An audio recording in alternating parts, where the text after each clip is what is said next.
mga broodcock. Ito mga broodcock natin. Magsasalang na tayo ngayon. Ating mga inahin. Yan, ilan sila.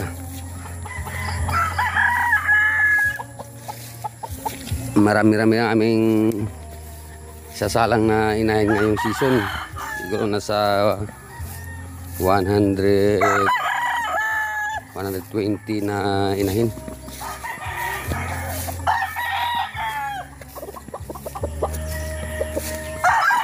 Mga broodcock namin, mga winner na yan, mga nanalo na.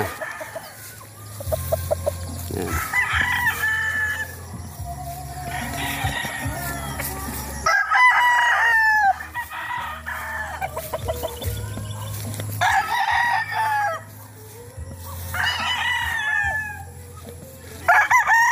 Yan pang iba sa baba.